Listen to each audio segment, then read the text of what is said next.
Okay guys, we're gonna try something different today. Got my fun little backdrop. A lot of my videos, I'm all around the house. Did some reorganizing to have something a little more aesthetically pleasing. You've probably seen me work on lightsabers, making sheaths for swords and whatnot. I was scrolling through Temu, got plenty of pocket knives, but I saw swords. It's kind of hit or miss with swords. I know certain YouTube channels have gotten swords, say they were really good, but in the description it caught my eye. It said 1060 heat treated for $40. Even if it's bust, it's worth a try, and I thought I'd show you a look at what we got. I knew it was going to be kind of rough, but the metal is what I wanted because I can recreate everything else. So I got this golden sword, and I'll give you some close-ups of it. The handle I wasn't too impressed with, the sheath, but the sword itself is what we'll take a look at. I want to show you what it kind of came with, some close-ups of it, and what we're going to do to it. So we'll start with the handle. If you notice, it's kind of a one-twist wrap on it. It's fairly tight. I mean, nothing's moving on there. Ray skin in the back is fake. This, I think it's a kind of metal, maybe thin aluminum. So it was very thin, but metal. And then we got the sheath. It's kind of textured, probably fake leather. Nothing sags or moves on it. And the stitching is fairly decent going down the spine there. And then the back. So not horrible. But the blade itself is what really caught my attention, being that it was 1060. So taking a look at this, has a laser etched kind of pattern on there, all the way down. This looks like it's just a flat grind with no center on it. But more importantly, it's nice and straight. So this is what I'm thinking. I'm thinking I'm going to take all this handle off, replace it. Oh, I'm sorry. Also, not sharp at all. Comes very oily. I mean, it comes to a bevel, just no edge on it. So if you want something to swing around in the backyard and not get cut, still dangerous, be careful. This would be something cool. I'm not sure if I'm going to replace the Tsuba or not. I kind of like how it's fairly thin on there. But the most important thing, we're going to focus on the handle. So I'm going to tear all this off, put some real ray skin on there, wrap it with some pigskin leather, and then the sheath. Now looking down in there, it's plastic. And to be quite honest, I think this thing is all plastic. So it's good for now, but we'll probably make something out of wood with it. No rattle in it, so I mean, that's pretty fairly decent. Again, looking how thin that Tsuba is I don't mind the profile small, but it's super thin here. We'll see, maybe I'll make something for it. My expectations aren't too high, but this kind of helps me practice my little glow up with the swords that I do. So $40, it says it's 1060 heat treated steel. We'll find out about that. Looks good for now. As far as length, it's about yay long.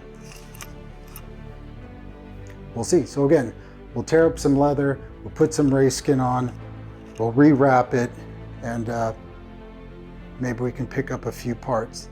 And let's get this handle off, because looking down there, actually let's make a Tsuba. I think that'd be good practice as well. Could be a big waste of time, but you don't learn lessons unless you try, right?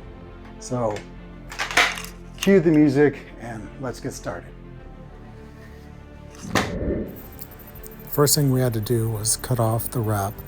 It was a pretty standard quality wrap. Nothing too great, but it wasn't too bad. So it had a one twist over versus the traditional diamond knots they put on there. I noticed that it was made of plastic, the handle, though sturdy, again, still plastic, using their sticker style ray skin they usually put on the lower price katanas. Taking this pommel off was pretty easy, but pretty disappointing. It was paper thin quality. Seeing the bolt, I knew it was going to be a rat tail, but there was enough tang to do what we're going to do with the project. And being that it wasn't welded to the blade and cut from it, that was a promising sign. Okay, well, we've made a lot of discoveries here. First, I knew the weight was off because it felt very forward heavy. 3/4 tang, possibly it was. So we have a strong weld here. It doesn't look like it was forged by any means, but more like it was cut out. There's no weld here, that's what I was kind of showing. So technically it is a 3/4 tang, I suppose. You have sharp corner edges on there. Again, guys, this is a $40 sword. You gotta take it for what it is. At least I'm hoping all the cheap things they put in there, because at least they gave us a 1060 heat treated blade. So we have a, I don't know, 3/8 screw there off the back, held by a washer and a nut. And the cap was super thin aluminum.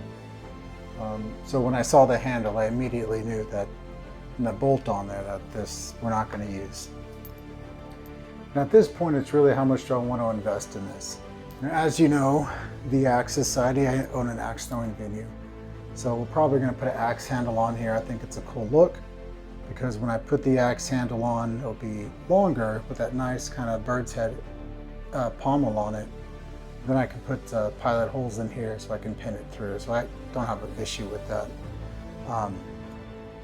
So there's your sword, right? Again, still a nice straight blade with no bends to it. Now this is as light as a feather. And let me see if I can break it with my hands. Let's see if it's that. Let's see how hard. We're not going to use it. Let's break it for the sake of the video. So we're going to hang on to both pieces here.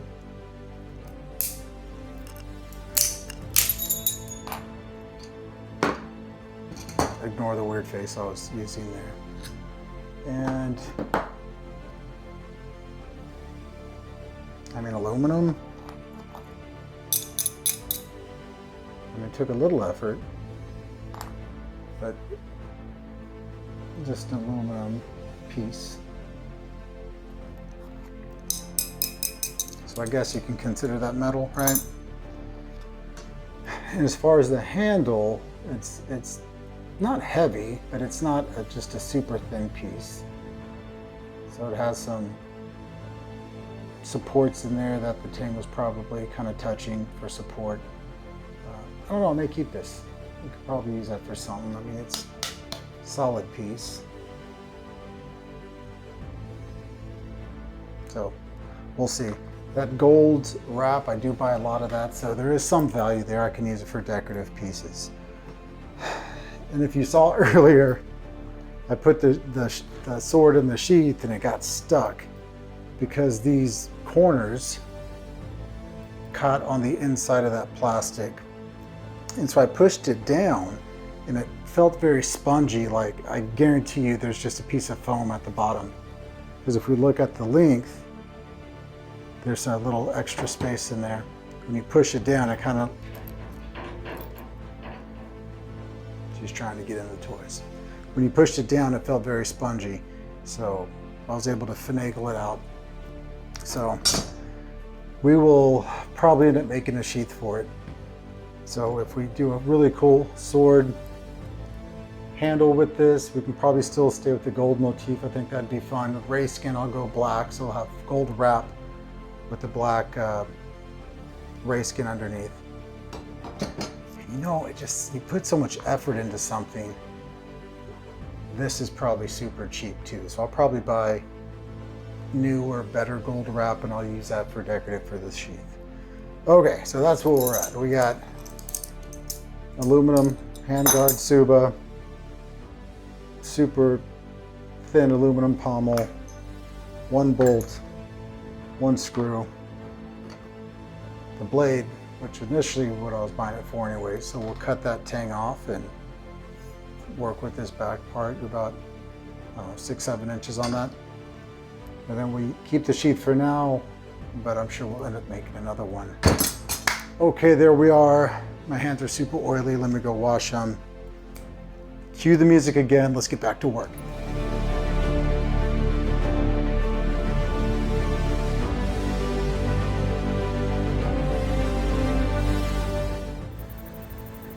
I was very lucky on my day job. I had a buddy who makes barbecue pits. So this is the cap of the smoke flute of the barbecue pit. It was the perfect size, but the only issue now was how was I going to get a sword tang through there. Best thing I could do is draw a line the depth of it. I drilled out some pilot holes, kind of worked it left and right until I was able to make a big enough area where I could get the file in there.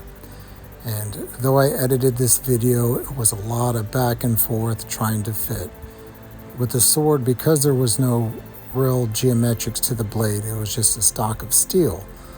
All I knew is I had to get the right width and dimensions in order to make sure that tang was able to fit in there. The next issue we had to tackle was removing the bolt from the rat tail.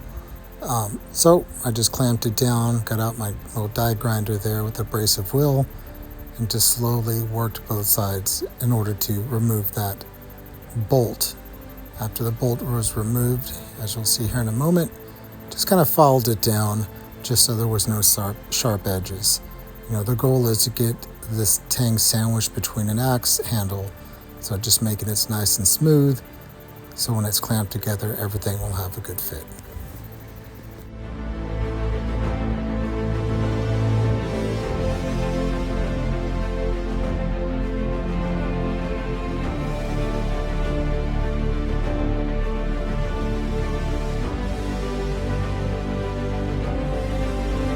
Okay, well, obviously I'm shooting this in a few sections due to my wardrobe here. But let me kind of explain it again if I already haven't in the voiceover. That Tsuba was very thin, probably made of zinc. I kept saying aluminum, but it was pretty weak and pretty thin. I went to work. I have a welder who makes barbecue pits, and on the flute of the barbecue pit, he had little caps. So that's where this little piece came from, perfectly sized. As you can see, I drilled a bunch of holes in there and then painstakingly filed all the way through to get a flat, even surface. And let me tell you, my thumb was hurting and there were shards of metal in there. I'd probably advise wearing gloves for that. But what that leaves us is with a nice round Tsuba, and let's see if it fits. So we come back to our sword. I ground off the end there, kind of filed down the burrs. Let's see if it fits. Nice and perfect, no gaps. To be honest, I was kind of surprised by that because this is my first go at it. But let's do a kind of a close-up here. Nice even fit. And so handheld wise, and it has good weight, so it'd be a good balance. You know, I was talking with a buddy at work, and as much effort as I'm putting into this sword, I'm not even too good how good the blade is. But thinking out loud, if you're gonna spend $44 on a sword, let it be because of maybe the katana shape. If you're looking for something for durability, please go get the cold steel katana, because I'm doing all this effort for probably not the best blade. The cold steel katana, though wider, has proven itself. Maybe this will, but not too sure about that. This is for educational purposes, I suppose. So again, we have the Suba. Now we just need to focus on the handle. I'll probably, because it's shorter, I'll probably put an axe handle on there, and that'll continue the growth of this project. Now it's pretty plain. I kind of sanded it down. So I may go with the Dremel and Dremel some texture in there. My buddy also has a laser engraver. We can do something fun there, but we'll kind of see how that goes forward. I just kind of wanted to show you how this fits together before we move on to the next step. This is going to be a long video. How this moves on to the next step. Nice, even, fits, good thickness there. So as always, cue the music, on to the next step. At the Axe Society, there's no short supply of broken axe handles. I did have this nice piece that was thinner, so I believe it fit the profile that I was looking for. You can see it was cut on both edges there. So I just gave it a nice rounded edge, kind of drew it out, and then kind of traced the length of the sandwich cut I'm going to make there. Repeat, do not do this at home. I'm kind of holding it steady, eyeballing as I cut right down the middle of the axe handle. Again, please let me repeat, do not do this. I am a pretend professional. I've done this for years. Okay, now that's out of the way. I continue to cut down the center of that axe handle on both sides, being that the blade is circular, so it's going to cut longer on one edge versus the other. And it has a nice uniform cut to it. What I'm doing here is kind of rough cutting around the edge, so it'd be kind of less to sand when it's time to make it a little smoother and a little more nicer there. So we're just kind of eyeballing that, going over to the trusty sander, and as you can see, my technique is impeccable. Just a little rock back and forth to kind of get that shape that we're looking for. Because there's not going to be a pommel on the back end of it, I want it to be a little more rounder. So if your hand does slide down, it has something to catch on to. Now the moment of truth here is, if you notice when you cut with the circular blade, there's always going to be a little bit right down the center that it didn't cut. So what I'm doing here is just kind of getting that little extra bit right down the center of where that blade was cutting. So whenever the length of the tang of the sword hits down, it will bottom out. And the important part is the edge of the handle hitting the bottom of the Suba. So here's my first dry run, just making sure that it fits on there. And as always, it absolutely does not. Now, a lot of makers here will kind of do this in a one cut. I just kind of wanted to show you it never really goes perfect on the first try. So it's a lot of trips back and forth with that jigsaw cutting to make that depth that we're looking for. I think we may be getting close here. So now that it's able to set properly, and it has the depth that we need in a nice snug fit, just giving it a few taps, because at the end of the day, we're going to epoxy this, and so it's going to be nice and sandwiched in there.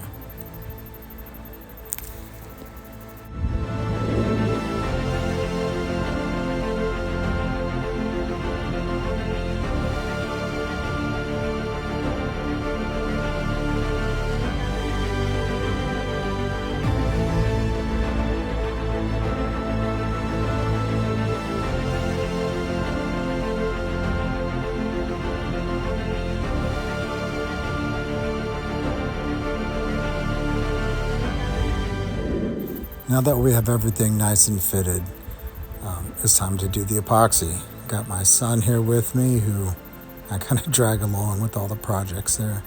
Instead of using a container, I always have this nice little method of just taping the table so I can make a mess on the table and I can peel it right up when it's done. Just taping off the blade because I don't want to get any extra epoxy on the blade there. For some reason, this epoxy was kind of hard to squeeze out, so I'm making it look a lot harder than it is. But It had to come out. Maybe it was old, not too sure. It still did the job. So we're just squeezing out even parts, and we'll get it mixed up here shortly.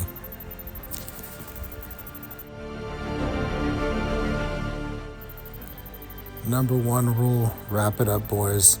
Your hands, that is, whenever you are mixing chemicals. So just get a nice even mixture there. We got a white, we got black. Let's make sure it's nice and gray all the way through. I have a collection of popsicle sticks that I keep on hand. This is really good to kind of get in all the crevices needed, because the most important thing is adherence, right? You want it to have good contact with the inside of the handle and on the blade itself. So don't be shy with it. Cake it on, and you'll see why here shortly after. Just make sure it's nice and thick on the tops, because we want the top of that handle to touch the bottom of the suba to make good connections. And then just caking the rest on the tang here to make sure it has good connections, nice and thick. I do a nice mess up here, as I do every time. Whoops, forgot to put the suba on. I knew everything was going a little too well, but I caught it early, so we're able to slide that on. I kind of mushroomed the epoxy there, so I'm just kind of redistributing it. We're going to slide it in. Just make sure you have the handle facing the right way, nice and even. And you can see here I'm using the popsicle sticks to gauge to make sure that it's even on both sides, so the tang is not leaning one way or the other. Just giving it the good old dad eyeball look here to make sure it's nice and even.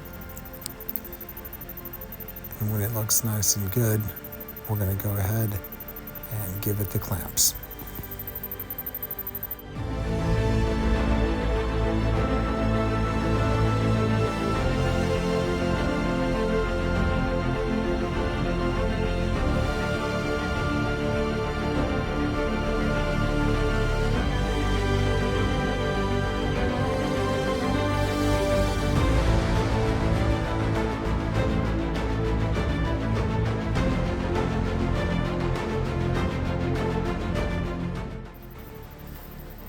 Just remember, you can never have too many clamps. So put as many as you can on there so it can have nice pressure all the way around. As you do that, the epoxy is going to squeeze out. You can see here I'm kind of moving it around, pushing it back in, so a lot of the waste isn't just sitting on top. You'll see that is going to create a void. Everything's going to be okay because we're going to do a second step, but just making sure it's pushed all the way in, touching the blade, so it's not just sitting on top. This gives me time to kind of clean up some areas that maybe I've missed, because it will be sanded, so the more you leave on, the more you have to sand off.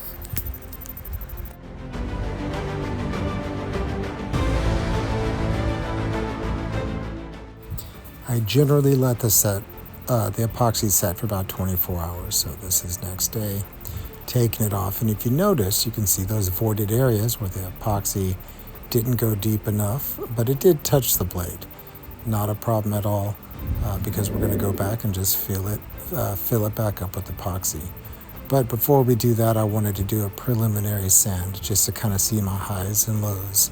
And remember, it's going to be wrapped, so none of this is going to be seen. But when we do wrap it, I want to make sure it's nice and secure, and I don't have to worry about anything falling apart there. So I'm just knocking down the high spots of the epoxy, and it's really opening up areas that we need to backfill to make sure everything has the proper coverage and everything is backfilled.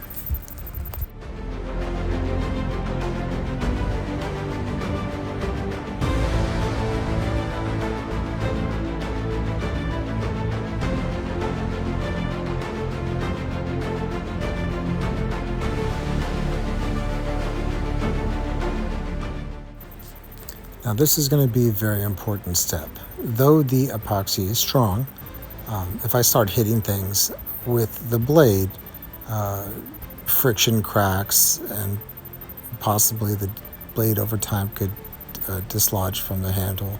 Rare, but it is possible. I like to be safe with these kind of things, so with everything set into place, I'm drilling 2 pilot holes so I can put 2 pins in there. So if I do start hitting things with this, it's going to transfer that energy to the pins, and the epoxy will stay right where it's at and nothing will crack. Always a great step to do, especially with bladed weapons. If you're going to do it, let's do it right. Always at least put one pin in there. Two would be even better. So I go back to my old trusty epoxy. We're going to get that mixed up. Hey guys, remember, as always, safety first. And if you mess up a glove by dropping an epoxy, you just give it to your kiddo and he will bring you another set of gloves. Now when everything's nice and mixed up there, you can see here now I'm getting all those voided areas backfilled with all the epoxy. Again, this will be sanded, so it'll be nice and smooth, but we'll have the security to know that everything's going to be nice and filled. Why I have the epoxy out, again, I got 2 brass pins. I just got like a 3-foot stock and just kind of dremeled down to size. And I cut those evenly, as you can see here. And I'm just putting some epoxy on the pins, really heavy, so when I push it through, it will have good contact all the way through the other side. And I like to drill my pinholes after it's epoxied, so if you try to do it before or after, maybe it doesn't line up right. This way we know everything's set and everything's lined up and everything's going to hold properly.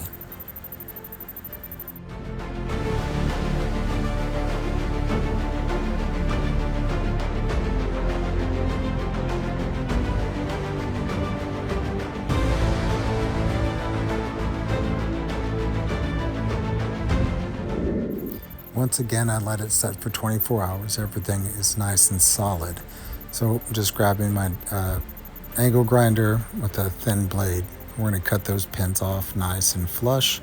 That brass is pretty soft, so I know that if I get close enough, when I use that abrasive sander to knock down that dried epoxy, it's going to smooth out those pins as well. Or we can get a little sand pad on your angle grinder to get it started. Now, if you're going to go this method for the initial sanding, just make sure you stay light with it. These tools can get very aggressive and it can take more than you want away from it. So you can always take more away, but if you go too far, you can't add back on. So definitely keep that in mind as you're cleaning up those areas. But it does do really well with that heavy epoxy, and it removes it pretty quickly.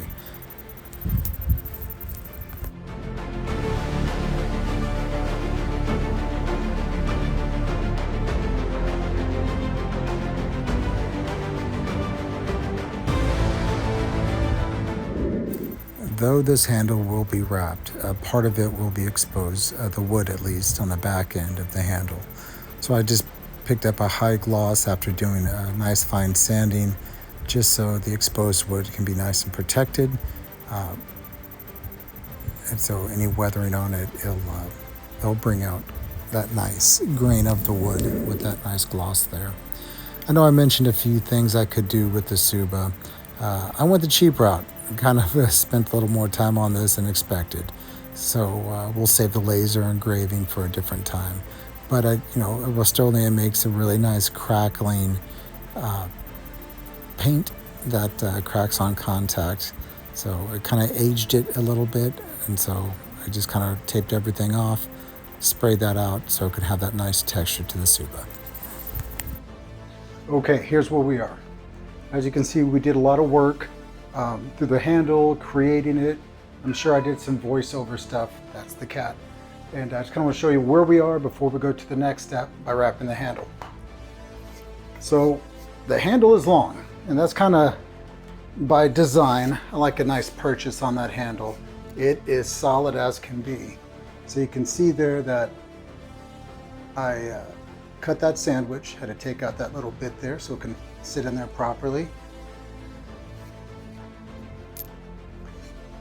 I pinned it twice, and it is solid as a brick. Only one bad thing is this handle's never going to come off, but if need be, break the handle off, I can pop a new one on.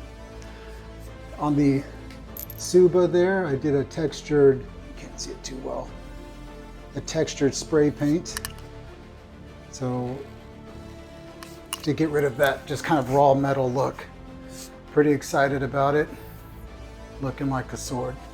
So anytime I want to go swing an axe in the backyard without worrying about cutting myself, this would be the way to go. So we have our axe handle, nice solid. Wouldn't that be funny if it broke right there? Nice and solid, double pinned. Now we're going to wrap the handle and on to the next step. Cue the music. This leather cutting tool was a great investment. Little backstory there. When you buy traditional leather wrap for a samurai sword, it can get pretty expensive. Though it's nice, I wanted to go a cheaper route for these smaller projects. So if you go to Hobby Lobby, they sell big sheets of leather, fairly thin. So this leather cutting tool, you can set the dimensions of how wide you want to cut the strips, and the smallest size is the exact size of the leather wrap for a katana. So my makers out there, take note, this could be a nice budget-friendly game changer. I used to do this by hand, measuring it off at thin pieces. Again, I get online and I just buy a big sheet of race skin. I can usually get about 8 to 10 pieces out of it for about 40, 50 bucks or so. So I cut some strips down. I generally go about an inch and a quarter. That generally does what I need there. And so the technique I've used, because you never really want it to move, is just put some good old super glue on the back of it and just kind of tape it down. That tends to work for me. I'm not even sure if that's probably overkill, but that's what I tend to do sometimes. So I like to have everything nice and solid. So it's going to be a rinse and repeat, tape the other side and glue it down. Now I've shown multiple videos how to do this katana wrap, so definitely check my previous videos with a little more detailed. But generally it's twist and spin, repeat, rinse and repeat all the way through. Like anything else, you're going to suck really bad when you do your first one, but through time you get better. So I'm about that mid stage right now with my confidence, but things that I've wrapped so many hammers and axes for practice, I've gotten pretty good at it. So again, you can get the manuki or the pieces of metal that are underneath. You can get a nice set for like $10 to $20 depending on what you're looking for on Amazon. And that really gives that finished look that we're looking for here. Being that it's leather, it's going to hold up. And what I do is I just glue the edges, just a dot of glue on right there, dot of glue on every edge, so nothing will ever come loose. I pull them pretty tight and holding pressure when I twist. So something very disappointing when you buy a katana sword and you grab the handle and the knots move. I'm usually disappointed when I feel that. So luckily, the technique I've learned, these knots are rock solid, much like a RVA katana. If you've never heard about them, check them out. They got great swords. This way, it gives that nice finished look on a kind of a budget. And so it's really good for these little projects without breaking the bank. You know, you don't have to use race skin. You know, I've bought, they sell strips of like imitation textured snake skin and things to that nature. But me being a little more bougie, I like for things to be a little nicer. And if you break down 10 pieces at $50 for a big piece of race skin, it's not horrible, right? Because you can use that for multiple projects, multiple pieces. So again, just take your time. If you decide to go this route, just put a dot of glue on the edge. Make sure that you twist and pull nice and tight. Just kind of eyeball the diamonds there, adjust if needed. But this way, by the time you get to the end, you're going to have a very, very solid lockup with your knots and a very unique look of your wrap.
we are done, at least for part one.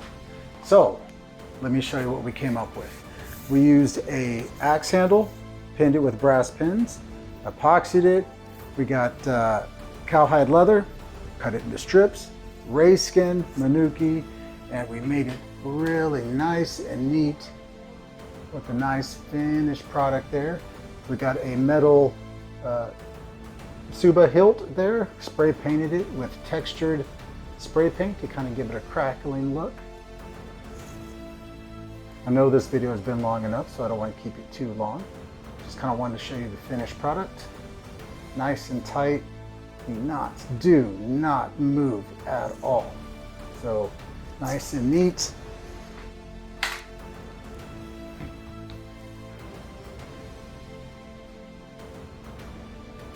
Bolting all the way down. So I'm pretty excited about it.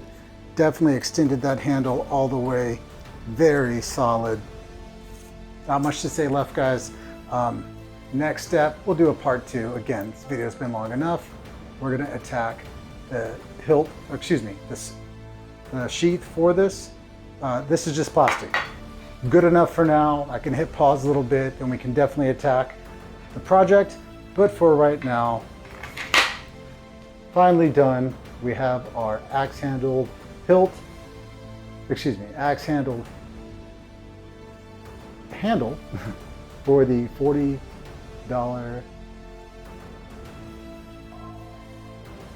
Temu sword. I'm happy with it. It's solid. Got a nice sword all the way through. Let's give you a couple of angles there. Again, watch the videos, comment if you want. I know this was long, but we're having some alone time, talking a little bit. Until next time, part two, handle. Thanks, guys.